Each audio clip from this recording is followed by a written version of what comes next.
That's the beginning and the end of my Korean. We're going to talk today about a problem that we had on the Korean Peninsula that broke into war.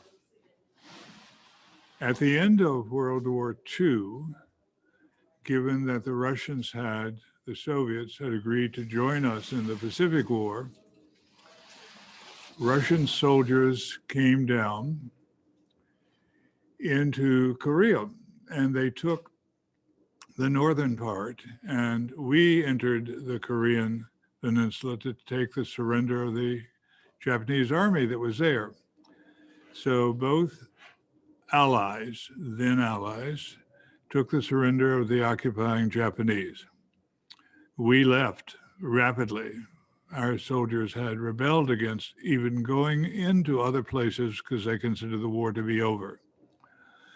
In the north of Korea, where the Russians had come in, they established a Russian satellite, if you want to call it that, in the capital at Pyongyang. And we and the Soviets had agreed on a division line where our soldiers would not run into each other on this famous peninsula, because Korea is a mountainous peninsula. It's very much like Florida is a flat peninsula sticking off the south of the United States. Korea is a mountainous peninsula sticking off the north of Asia. It's the great bridgeway for Chinese culture to come down, pass through Korea, and go into Japan. So it was that now we were there, we were leaving. There was a man taking over in the south, Sigmund Rhee, married to an Austrian woman, and things were supposed to go smoothly. We were not concerned. Our Secretary of State soon made a statement, even though the Cold War had broken out, that our defense perimeter in Asia were the islands offshore, Japan, Taiwan, the Philippines. Korea was not mentioned. But suddenly, it was mentioned, and that was on 30 June 1950. 70,000 North Korean soldiers, led by Soviet-furnished T-32 tanks, crossed the 38th parallel and invaded the South. And they almost had no opposition. Within 2 days, they were in the Seoul area, which is the capital of South Korea. They crossed the great river, the Han, even though we had ordered those bridges to be blown up. And they continued down the peninsula. Truman wasn't in the White House when this happened. He was back visiting in Independence. He got a phone call early in the morning that war had broken out. He ordered our Secretary of State, Mr. Atchison, to tell our ambassador to the UN to go to the UN and ask for a UN declaration of war. It so happened that the Soviet ambassador, who has the privilege of vetoing any such resolution, had decided not to be in town. Like many Soviets, he had just decided that it wasn't worth attending, and he would abscond out to Long Island, where they have their big residence. And so he could not get back in town in time to veto the resolution, which passed the United Nations. So a UN declaration of war was declared. Now that meant that the Americans would fight that war with some help from the Australians, New Zealanders, and from some in Britain. But it wasn't a popular war, and it was certainly not a popular war in America. The people that we sent to that war were basically people who had just gotten out of World War II and gone back to their homes and gone back to their businesses and their professions. And they were very unhappy about being called up again in a war that they didn't understand. And the war continued, whether we understood it or not. And suddenly, the North Korean forces were piling down the peninsula on an old line of communication that ran from Pyongyang, their capital, to Seoul, from Seoul to the ancient capital of Suwon, from Suwon to Daejeon, from Daejeon to Daegu, and down towards Busan. Of course, in charge of all of this now for us is going to be the American Caesar in Tokyo, General Douglas MacArthur. He orders that there be a slow retrograde constantly slowing down the advancing North Koreans. And he was successful in doing that. You have to understand that in South Korea, with these very big mountain passes, you have no paved roads and you have no bridges over the rivers. You have to ford the rivers. That means find the low point and being able to get your tanks and your trucks across. And so it was that the slowness which we caused gave us time to pile a number of forces rapidly into the area of Pusan, which we then called in the press the Pusan perimeter, which in fact is its incorrect name. The real name is the Naktong River Peninsula or perimeter. So it was that MacArthur was thinking what to do. And as the troops clashed, they came to Daejeon. And in Daejeon, there was an American general named General Dean, a Berkeley graduate, and he was captured. So suddenly we've already lost a general to the North Koreans, and he remains a POW through most of the war. The problems for the North Koreans is that when we hold them up, they have to get off this dirt road and then assemble so that they can attack us. Now, if you know anything about Korea, you know that it's basically mountains with some low country near the road, and the low country near the road is almost always a flooded rice paddy. And the rice paddy is in fact fertilized with human waste. So in the summertime, which is very hot in the peninsula, you have this terrible problem of having to go out into these rice paddies, which even the North Koreans didn't want to do, in order to disperse and set up your offensive line, and then the Americans would fall back again, the Americans and the South Koreans and what other allies we could get in as rapidly as possible.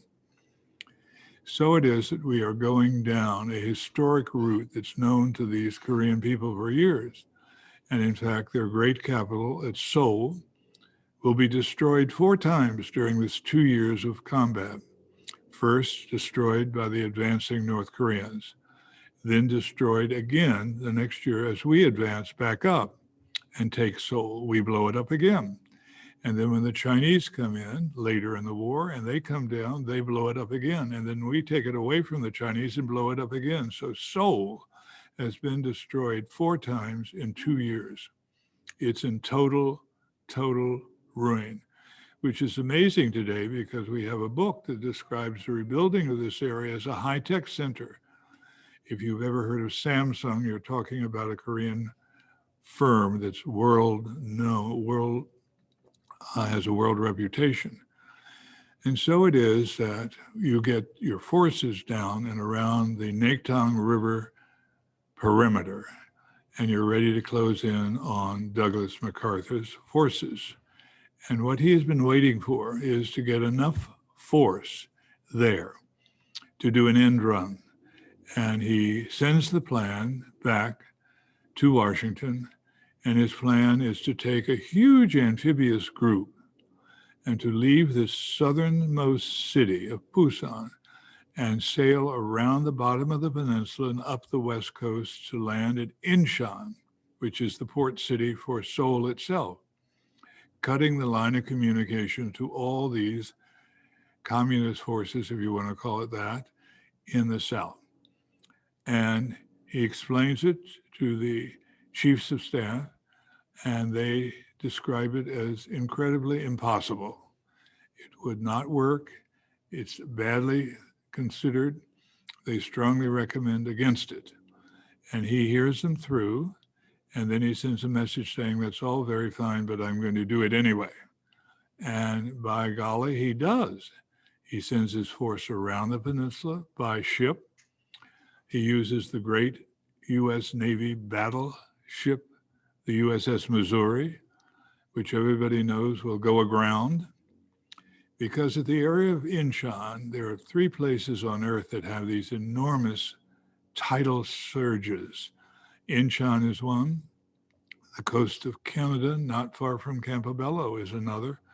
And the part of the French coast that's between Brittany and Normandy. And the clever French, of course, have captured this because as the tide rushes in, if you're foolish enough to be out digging for oysters or clams, the tide will race you and drown you before you can get to the safety of the shore. It goes out so far and comes back with such a force that these tides are amazing. And what the French have done is learn to harness the energy and therefore to generate electricity from theirs. What everyone else has done is just run.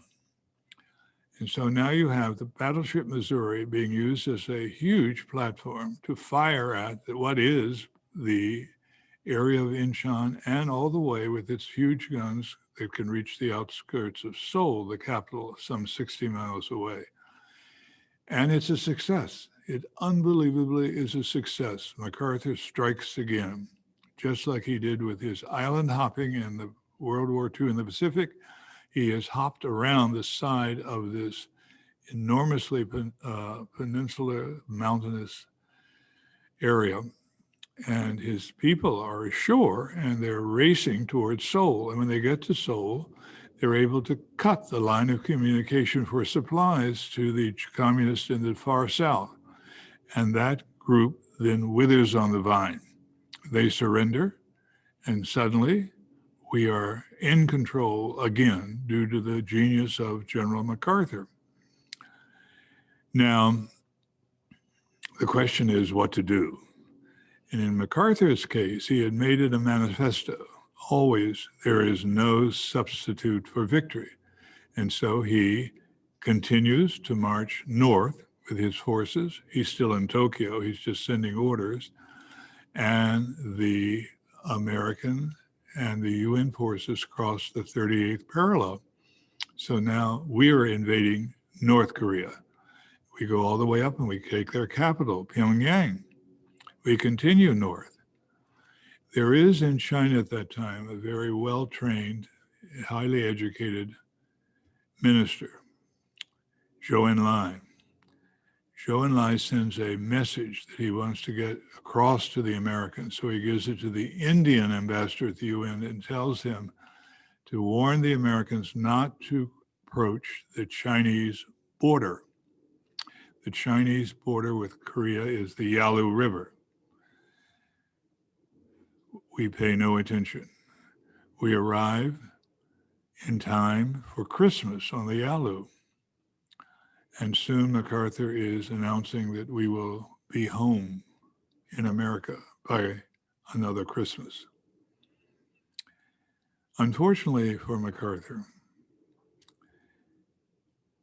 the leadership in Beijing, led by their defense minister, Lin Piao, decided to introduce Chinese forces to save the North Koreans who had already fled across the Yalu.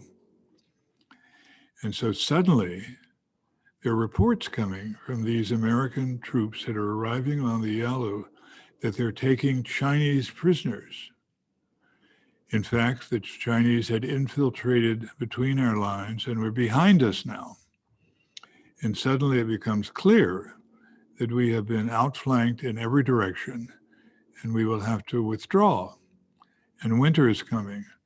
Now, unlike Florida, the peninsula used as a comparison, winters in Korea are fierce. Snow falls almost every day. Rivers ice up. It's a very difficult time, and particularly for a military operation. So the Marines are sent in. They go north to the Chosin Reservoir, and they're trapped there. They have to fight their way out. This very famous American battle of the Marines trying to get out of harm's way as quickly as possible.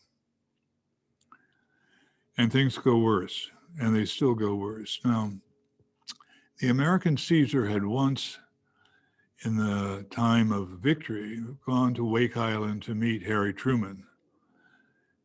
Harry Truman was as generous as he could be, but did warn MacArthur that MacArthur should not make statements that commit American state policy. Only the president could do that.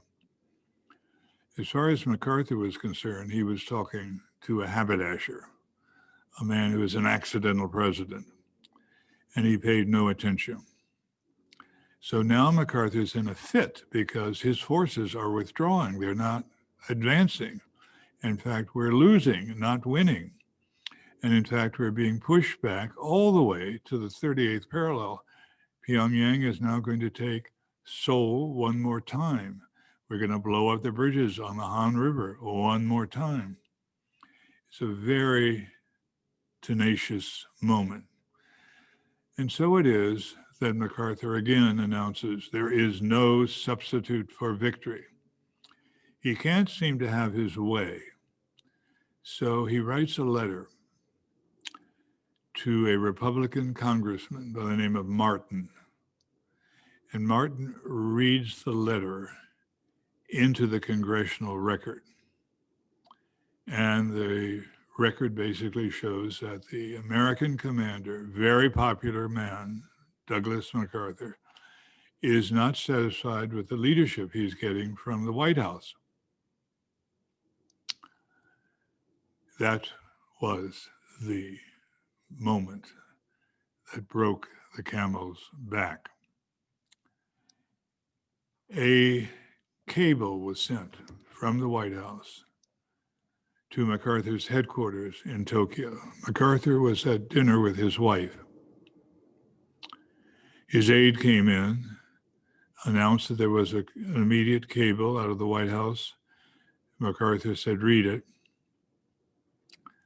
And the reading announced to MacArthur was that as of midnight tonight, you are relieved of your command of UN and US forces and placed on the retirement list.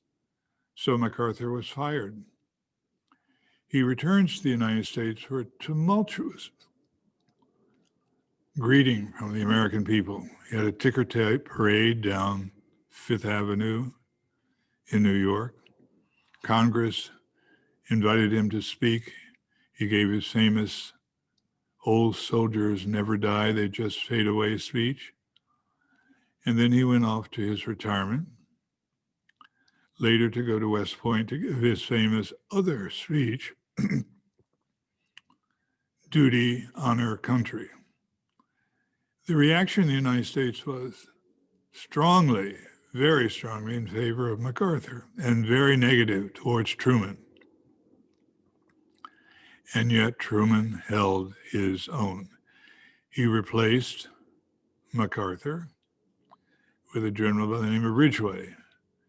Ridgway stabilized the position on the peninsula, and we slowly fought our way back, and we took Seoul one more time by destroying it. And then we pushed to the old DMZ, the parallel. At that point in time, an election took place in the United States. And the Republicans had decided to run a man they thought could not be defeated. His name was Dwight David Eisenhower.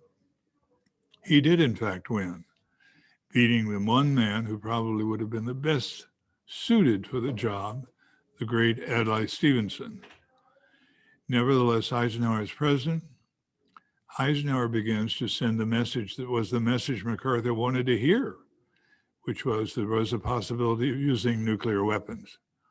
Once this message clearly got through to Beijing and to Moscow, already Soviet-trained pilots were flying MiG planes against American planes in Korea in the war.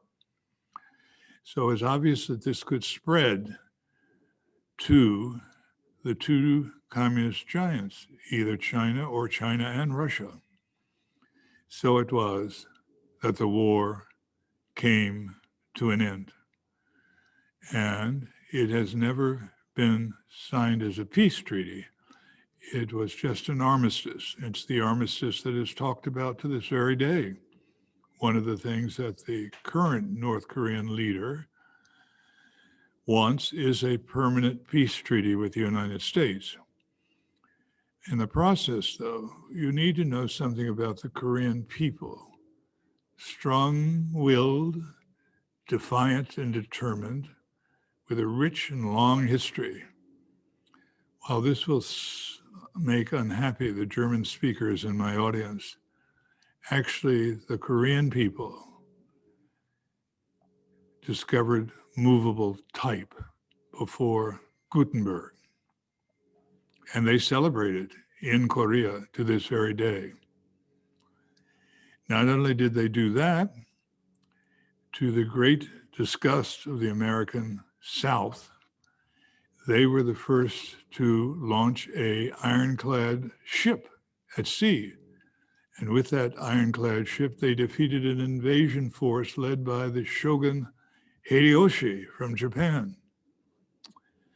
These are a proud and prosperous people.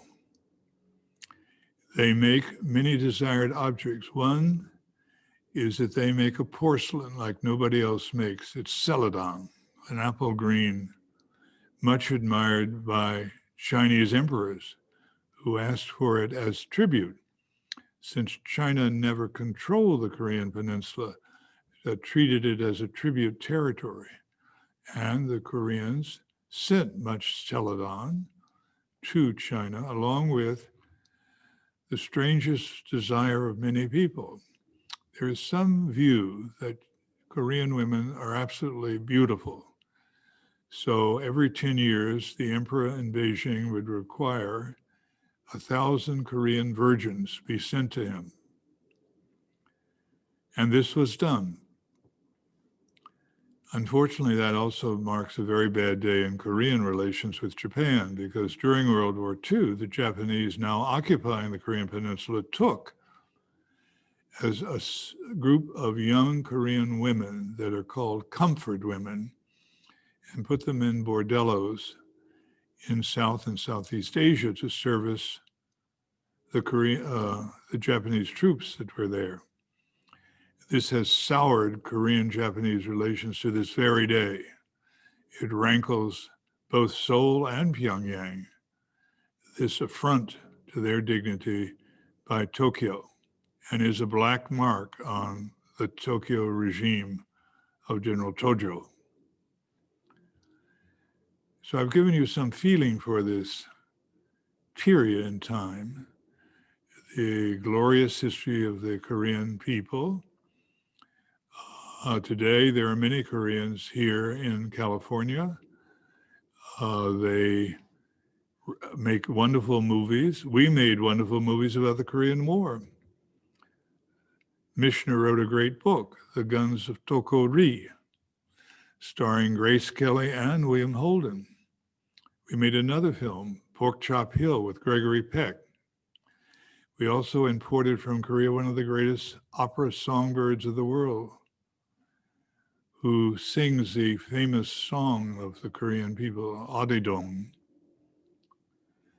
And she also is the glory of Korean civilization when she sings at the Metropolitan Opera. And in Safeway, any day you go there, you can buy kimchi, or the Korean restaurants around the Bay Area where you can buy bulgogi, or any of the other specialties of the Korean diet. Their food, their singers, their music, their porcelain, so many things to glorify these people. Now, I've made short of this period the war, which did come to an end 2 years after it started. So it wasn't a long war, but Korea was the most bombed country in the world. More bombs were dropped on Korea than were dropped on and during World War II against Japan and Germany. There is no wonder why, when you hear from the North Koreans that they have built another tunnel complex, that they've built all kinds of things underground in mountain passes to try and survive the next bombing that might come their way. So you have a very devastated country that comes out of the Korean War. And then you have what's called the miracle of the Han River, which is the rebuilding of Seoul, the building of these industries. First, the Koreans go into light industry, things like clothing, textiles, but they soon move into shipbuilding, so that they build these gigantic container ships which you see all over the world. And if you go to the Oakland port, you will see these ships, and you will see the containers with markings that show that the container itself was made in South Korea.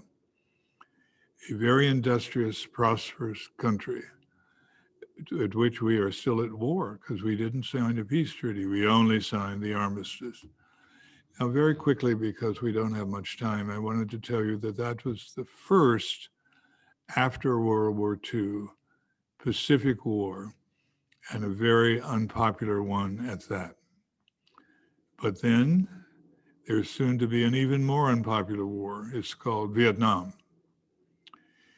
Vietnam was a disaster for the French. It was the end of their colonial empire in Asia when they lost both Vietnam, Laos, and Cambodia. There was a British writer who warned us of not going there in the face of the French collapse. His name is Graham Greene. He used to sit on the balcony of a hotel I used to use in Saigon. That is the famous hotel in which you could get the best meals possible, French food, but using a lot of Vietnamese specialties, particularly their corn and crab soup. This is the Continental Hotel. The writer is Graham Greene. The great book is The Quiet American, has been made into 2 films. But no one paid any attention to Graham Greene until after the war, after we had lost the war. And you should remember that we did lose the Vietnam War at a tremendous cost. What can I tell you? There's a great French film about Vietnam called Indochine. It stars a fabulous French beauty who won an Academy Award for her performance in the best foreign film of the year. But what to do? We went in anyway. Once it became clear that the Eisenhower administration and the Kennedy administration had failed really to prop up these various generals who had followed on the coup against No Diem Diem, the elected leader. And we had sponsored the coup, and so we are responsible for the murder. We would say the murder in the cathedral, the murder of No Diem Diem and his brother, and the rise of a military dictatorship in South Vietnam, which fought the war to the very end. And it was a pathetic war. It had all the bad traces any war would have. Truman had already, in his time, integrated the armed services, so we are now fighting as an integrated service. But there was great disagreement between the races because we exported to Vietnam all of our problems of racism at home, our problems of drug addiction at home. Drugs are very inexpensive in Vietnam. All the various things that went wrong for us in this calamitous war, which then became a war at home. Surely anyone alive during the time of the Vietnam War must know that there were a lot of demonstrations against the war. At the University of California at Berkeley, there seemed to be classes held on anti-Vietnam War demonstrations. It was a terrible time in America and a terrible time at war. We later made some films about that war. They're not very good. The one I think about that ruined a perfectly marvelous book is Apocalypse Now, Francis Ford Coppola's attempt to tell the war by using a great European novel, which was set basically in the Belgian Congo at a time in which colonialism was beginning to collapse even in Africa. So we went through a period of time where we thought we could win. We discovered we couldn't win. We decided then to bomb them back to the Stone Age. So we bombed the hell out of North Vietnam. That didn't work. We lost heroes like Senator McCain, who was for a very long time a POW in North Vietnam. The place where he was a POW is now a tourist site. We failed to see that this was an indigenous war and we were not wanted.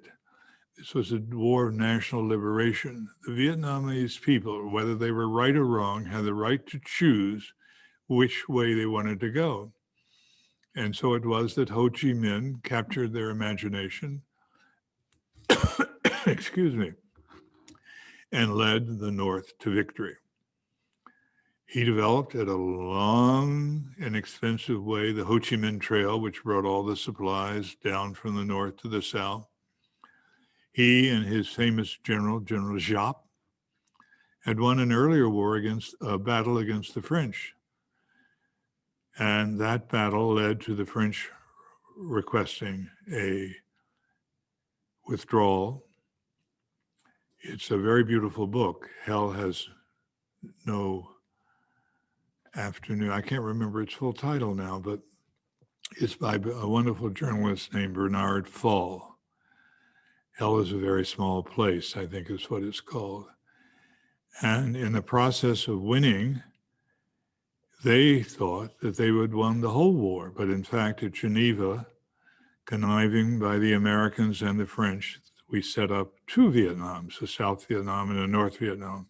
And so Ho Chi Minh decided that with General Giap, they would fight a war again, this time in the South. And they had as their local ally a group we would always refer to as the Viet Cong. These are Southerners whose loyalty is with Ho Chi Minh and not with the Americans and the government in Saigon. And so it just went from bad to worse. Lots of Americans fought in that war. Some of them became presidential candidates later, but nothing would save us because we didn't understand anything about Asia. We didn't understand that we were unwanted. They didn't need us. They didn't need us lecturing to them. They didn't want us. And so we stayed and fought on. We had race riots between Americans right in the war. The African Americans were called Bloods. We had some young people turn against their own officers and frag. That means to kill your lieutenant because he's done dumb things, putting you in harm's way. And all during this time, I lived there during this time. I lived on a French rubber plantation, Plantation du Terre Rouge. And the French continued to harvest the rubber. And Vietnam was the most productive area because the French had learned to graft rubber trees so that their rubber trees were more productive than the rubber that was coming out of Malaya. So you lived on these big encampments. There were 6,000 people living with me on the Plantation du Terre Rouge. And you would watch the Vietnamese people send their children to school.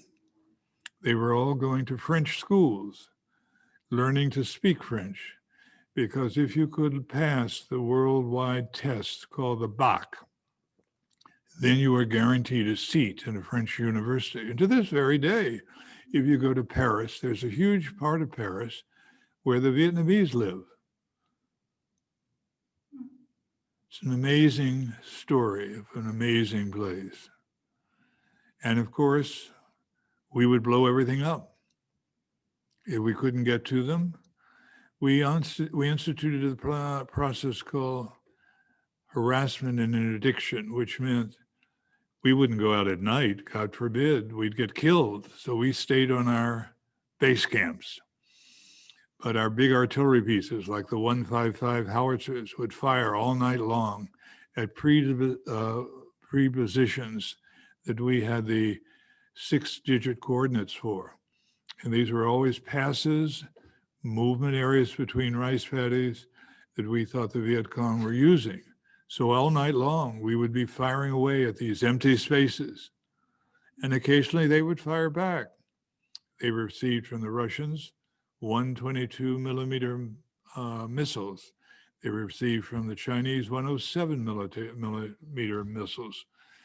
These missiles they would use as terrorist weapons. They would put them up on 2 sticks stuck in the rice paddy dike.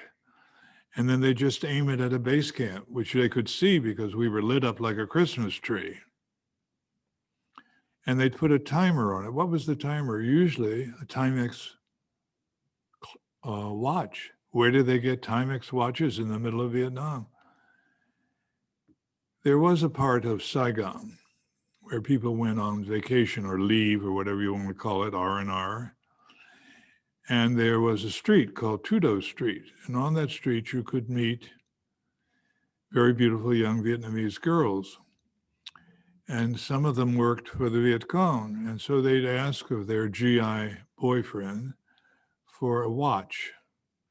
And that watch would then be turned over to the Viet Cong later, be taken out and used as a timing mechanism so that the Viet Cong guy who set this terrorist weapon up was long gone, back in his little village, asleep, when in fact the missile went off. And the missile would simply come in, and in our case, since we were living on a rubber plantation, it would go off in the high rubber and then would send down through the rubber hundreds of pieces of sharp metal that would tear through humans' bodies. So whenever you heard that crack in the rubber, you dived for the floor, trying to hide as best you could from the incoming. And we would then fire back at the position because we had towers that looked for the flash. And we did get the flash right, and two towers would coordinate and they would then blow the hell out of the position, but everybody was gone. They were back asleep. It really was terrible. And then we decided we would terrorize them. We had then on the island of Guam and also on the island of Wake, B-52s, the largest bomber we had. And we would call it an arc strike. That is, we would say, there is an area that the Viet Cong are using. It's called the pineapple area. It's a pineapple plantation. They're crossing over from Cambodia and using this as a position to fire back at us.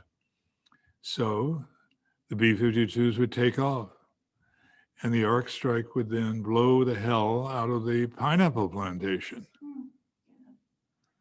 But of course, there were ships off of these islands that were controlled by the Chinese, and they would report the flight and the general direction in which the flight was going. And so then the North Vietnamese would alert all their forces that there was an incoming arc strike, and their forces would hunker down.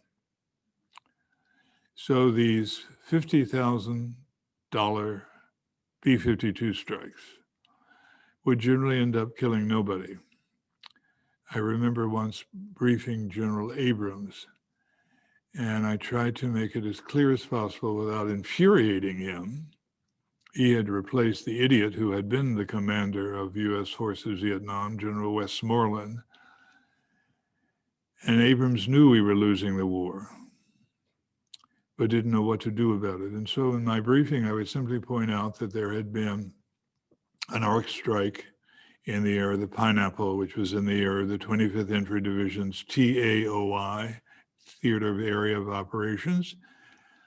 And the next day we had flown out to do bomb damage assessment because McNamara, the famous guy who was running this, another Berkeley graduate who then went to Harvard to get a to get a graduate degree, and then went to Ford Motor Company, and then became a Republican who only changed his registration at the last moment because he was joining the Kennedy administration. Now he was running this dreadfully badly run war, had decided that we had to report every person we killed, KIA, because McNamara in his quantitative way believed that there were so many people who lived in Vietnam, and if you killed all of them, then there would be no more North Vietnamese left. And so he wanted to know everyone who had been killed, and then he would count it up. And it was a badge of honor to have killed people. So you have to send these young GIs out in these Huey helicopters to these areas to do BDA. And what they do is they count bodies. Now, none of the bodies are intact. There'd be a head here and an arm there and a leg there. So I would tell these young guys, just don't bother being detailed about it. If you find one arm, count that as one person and keep moving and keep going and then get the hell out of there. But we had the KIA count every day. So anyway, to Abrams, I said, well, yesterday we had an arc strike in the Pineapple area of the 25th Infantry Division, and we went in, and the only thing we were able to find was a slightly stunned boa constrictor, which Abrams was a great fan of Mozart, but he wasn't a great fan of me. And he knew that I was saying this just to aggravate him. And then later, I had another part of the briefing where I had to point out that in the 1st Infantry Division area, there had been seen by a high-performance jet aircraft flying over a dirt road that we called Route 1, a guy wearing black pajamas. Of course, 99% of the peasants in Vietnam wore black pajamas. And he was carrying something that looked to the pilot, who's driving a plane through the air at supersonic speed, like maybe a missile. So the commander back at his base says, destroy the bicycle and the Viet Cong. For us, we might have known this was just an ordinary Vietnamese. Anyway, the pilot expended all of his ammunition, all of his bombs, and last seen was this bicyclist bicycling like a bat out of hell, trying to get away from this crazy person in the sky. And he escapes into the jungle alive, because you don't fight bicycles with high performance jets. It was truly pathetic. Later, when I took a tour of Vietnam when the war was over, I went to the largest rubber plantation in the world, Plantation du Michelin, the Michelin plantation. And in there is a little village called Cu Chi. And in Cu Chi are the entrances to an underground town under the rubber. The Viet Cong had come and built a underground city with hospitals, clinics, with room for 2,000 people to sleep.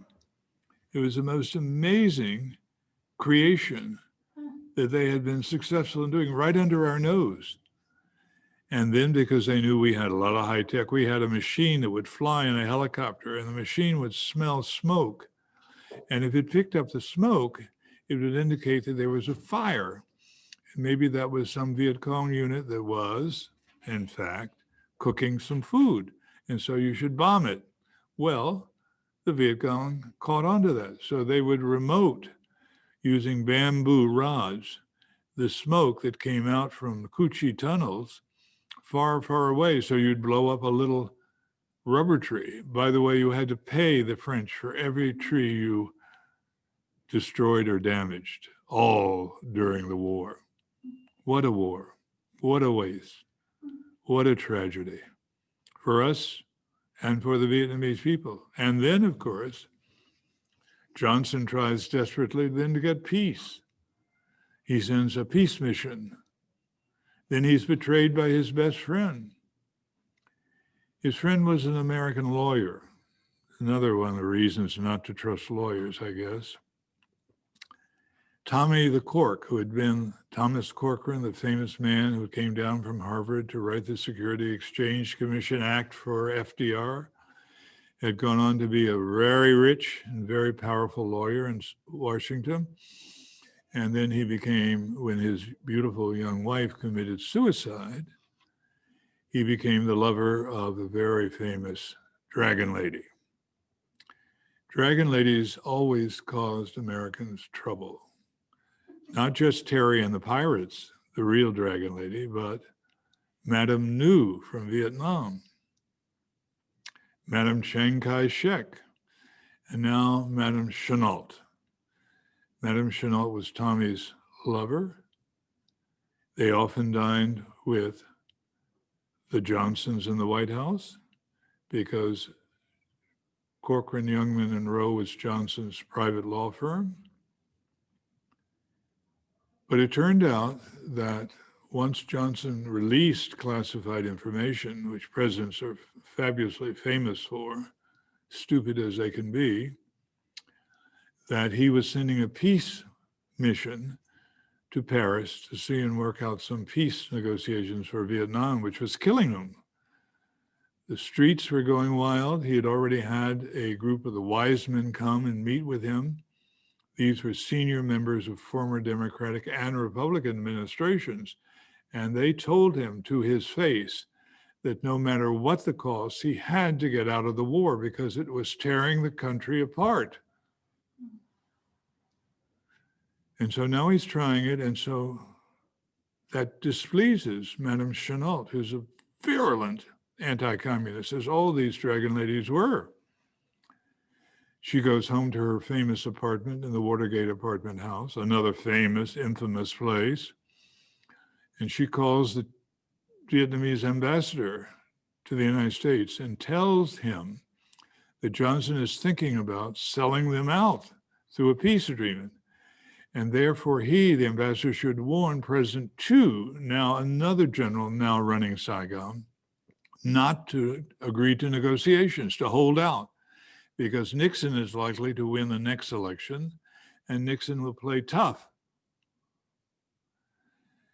Also playing tough was LBJ.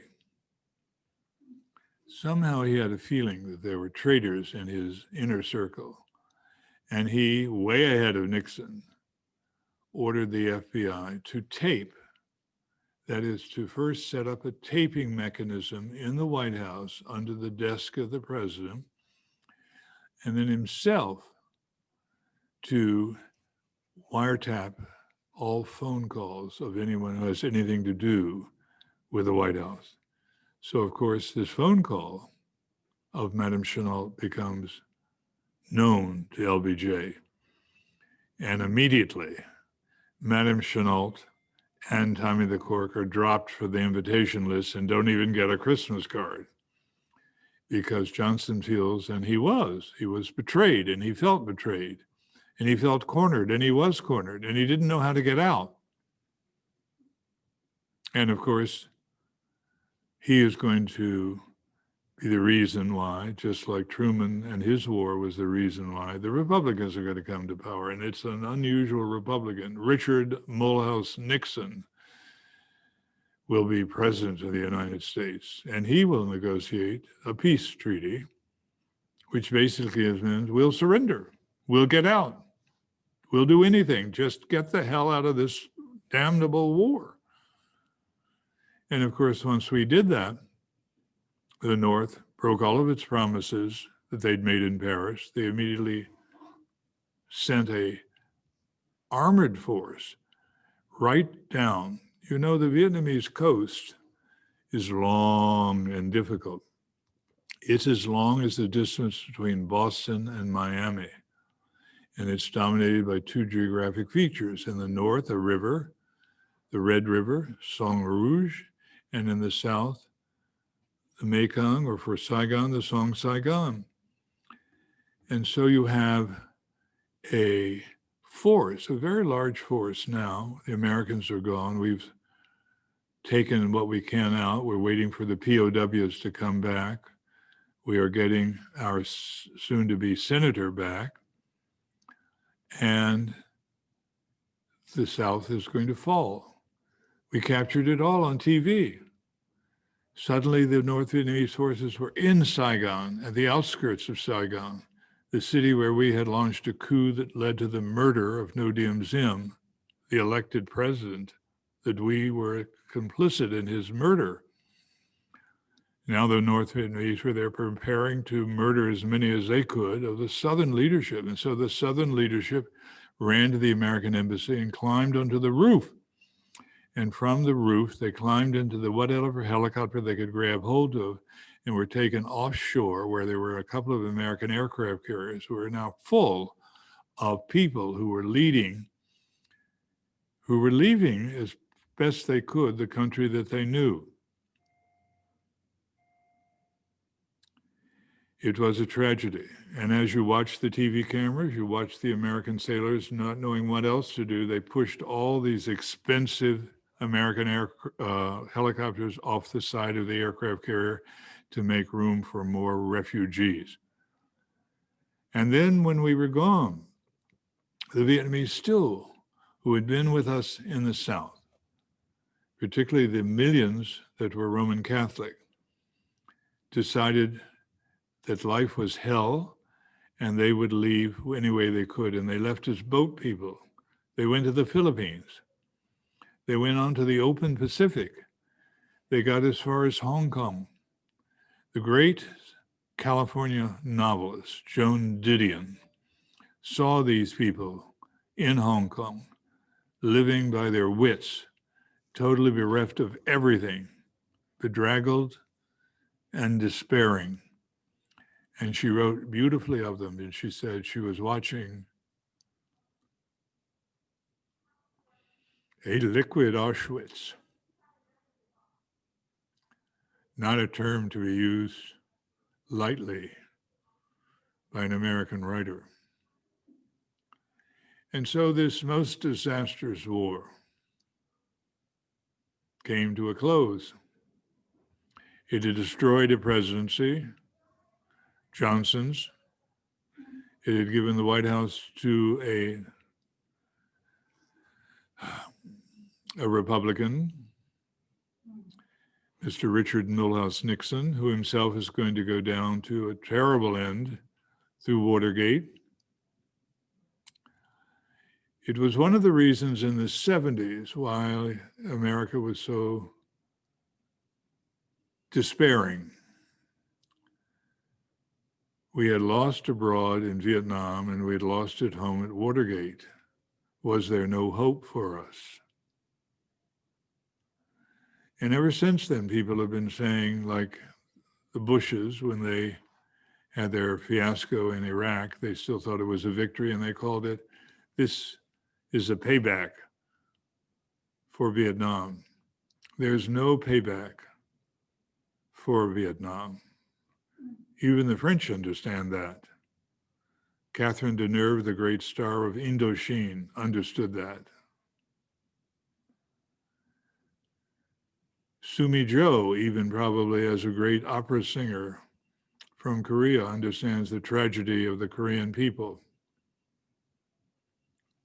Today, of course, in Vietnam, they go on living without us.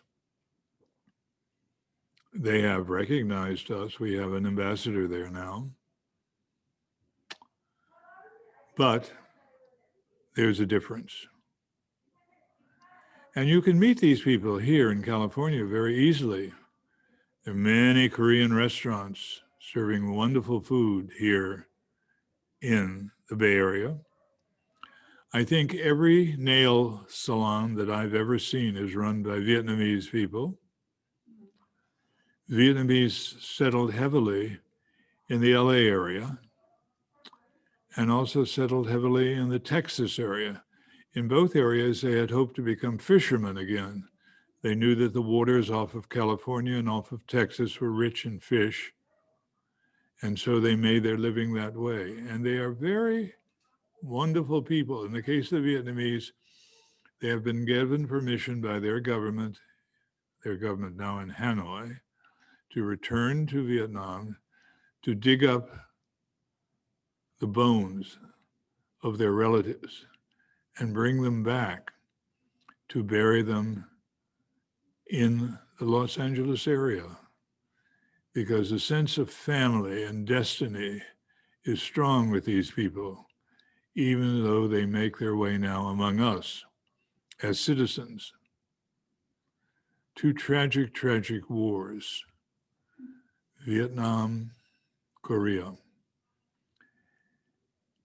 both having, of course, survived. South Korea today is an amazing industrial state.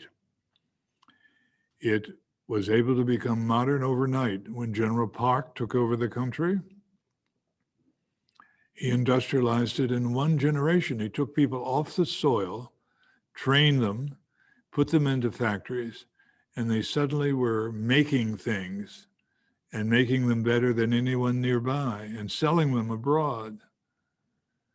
And so it is for the Vietnamese people, having had to suffer greatly the breakup of a great empire, the French Empire in Indochina, having to live with their nearby relations in Laos, where we ran a secret airplane, Air America. You remember the American film, Good Morning America? Or Laos. And of course, this all connects them very closely to the Middle Kingdom of China. The greatest river in Southeast Asia is actually the Mekong. And the Mekong ends up in South Vietnam in a magnificent delta area that's rich in rice crops. In its day, when it was part of French Indochina, it was the rice bowl of Asia. Enormous amounts of rice exported from this area. Rice and rubber, rubber and rice, the riches of the land of Vietnam. And still rich today. And the Mekong rich today. And the Mekong is a fabled river. It actually starts in China, in South China, just like the Yangtze River starts in the high tablelands of Tibet. It's a hard story to tell. And it's a sad story to tell. The lives wasted, ours and theirs. Hopefully, we've learned a lesson, certainly never to go back, never to tell other people how to live their lives. Let them live it as they want to live it. If they choose, which those people did choose in the case of Vietnam to go with Ho Chi Minh, then that's their choice. You don't have to like it. They didn't ask your opinion. Anyway, it's over. It's past history.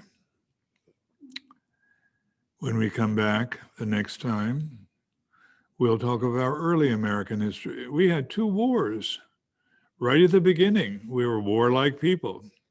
These 2 wars were with Britain, of all places, better known as the War of American Independence, and then as the War of 1812. And we'll talk about them, strange wars with the British sailing up the Potomac River and burning our White House. What kind of friendship is that? With George Washington losing every single battle of the American War of Independence until the last one. And the last one was paid for and fought for basically by the French. What a strange people we are. And we'll hear more about it next week. Sorry to be late today.